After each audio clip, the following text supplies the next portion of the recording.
오늘의 큐티 말씀은 잠언 24장 1절부터 22절입니다. 제목, 지혜로 인생을 설계하라. 첫 번째 관찰입니다. 앞뒤 문맥 살펴보기. 잠언 23장에서는 사람들을 만날 때 상대방이 자신보다 강한 자일 때는 절제하며 상황에 맞게 행동하라고 합니다. 사람의 겉모습과 속마음이 알 수 없기 때문에 자신의 몸과 마음을 지킬 수 있도록 지혜가 필요합니다. 힘이 없고 약한 자들을 만났을 때 사회적으로 보호를 받지 못하기 때문에 함부로 대해서는 안 됩니다. 하나님께서 그들을 보호하시기 때문입니다. 부모, 스승은 아들에게 지혜를 깨우치기를 바라고 있습니다.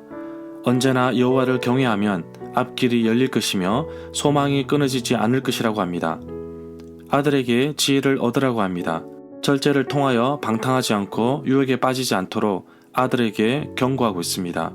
특히 성적인 유혹과 음주에 대해서 강하게 경고하고 있습니다. 잠언 24장에서는 악인들과 의인들의 삶을 비교해가면서 지혜가 그들에게 어떻게 영향력을 주는지에 대해서 말하고 있습니다. 악인들을 부러워하지 말라고 말합니다. 악인의 한계를 알기에 도리어 지혜를 얻으라고 합니다. 지혜를 쌓으면 자신뿐만 아니라 공동체도 건강하게 세웁니다. 아들에게 추구해야 할 것과 멀리해야 할 것에 대해서 말하고 있습니다. 악인의 잘됨을 부러워하지 말고 오직 여호와를 경외하고 악인의 삶을 따라가지 말 것을 당부하고 있습니다. 두 번째 해석입니다. 문단 나누기, 내용 파악, 중심 줄거리. 문단을 나눠보겠습니다. 1절부터 12절은 하나님은 각 사람이 행한 대로 갚아주신다. 13절부터 22절은 장래에 소망이 없는 악인들을 부러워하지 말라. 내용 파악입니다. 1절부터 2절에서 악인이 잘 되는 것에 대해서 부러워하지 말라고 명령하고 있습니다. 그리고 2절에서 그 이유에 대해서 말하고 있습니다. 이와 유사한 내용이 19절과 20절, 그리고 잠언 3장 31절부터 32절과 23장 17절부터 18절에서도 나옵니다. 왜 악인의 형통함을 부러워하지 말아야 하는 이유는 악인의 의도에 초점을 맞추고 있기 때문으로 봅니다. 2절 서두에 원인을 나타내는 히브리어 키로 시작하는데 1절의 이중 금지 명령에 대한 이중의 이유를 제시한다고 봅니다. 이 구절은 상반절과 함께 1절의 이유가 됩니다. 악인이 다른 사람들을 해치고 자신의 유익을 꾀하기 위해 거짓, 온갖 범죄를 일삼는 자들이라는 의미로 받아들일 수 있습니다.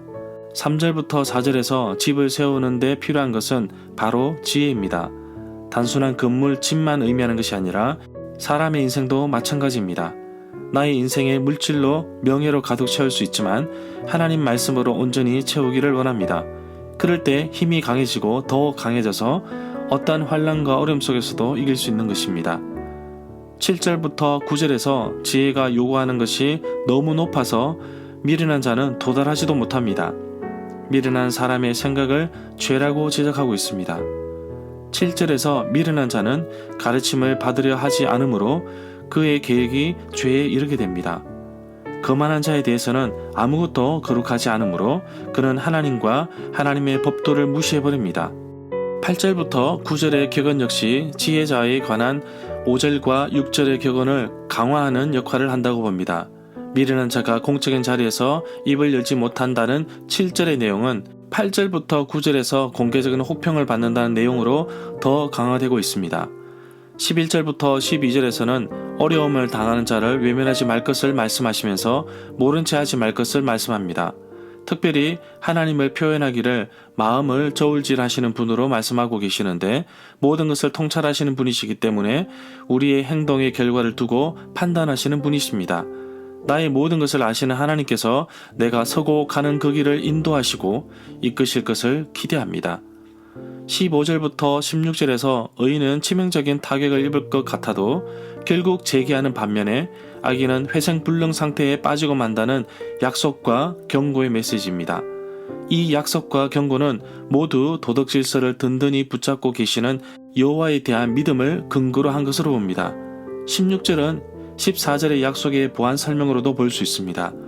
의인이 영원한 장래를 누리기 전에 악인의 전적인 파멸이 있을 것임을 알려준다고 봅니다.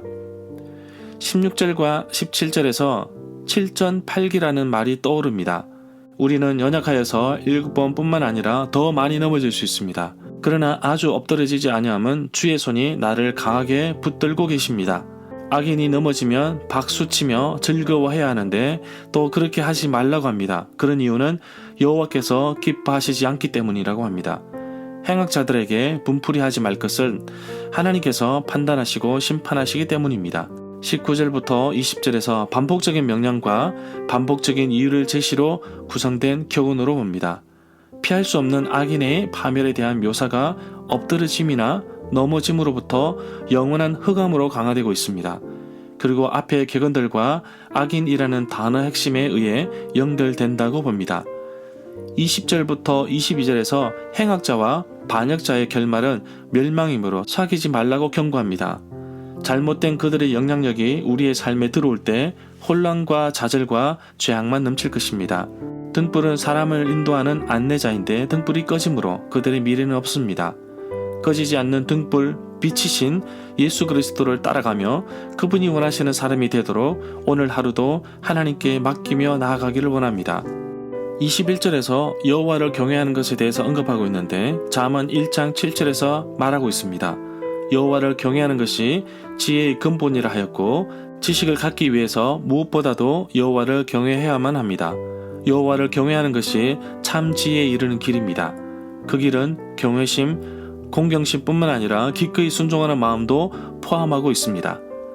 핵심 내용과 중심 줄거리는 네이버 블로그에 올려져 있습니다. 세 번째 적용입니다. 내게 주시는 교훈.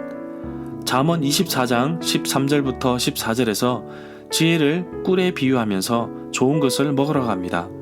영혼이 강건해지며 소망이 끊어지지 아니할 것을 말씀하십니다.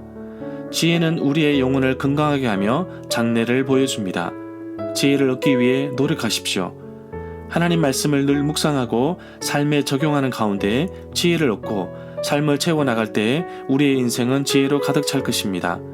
하나님의 자녀답게 나의 삶에서도 가까이 할 것과 멀리 할 것을 구분하며 지혜를 쌓는 것이 힘이 센 것보다 나으며 나와 공동체를 건강하게 할 수 있음을 기억하며 지혜를 사모하며 품고 살아가게 하옵소서.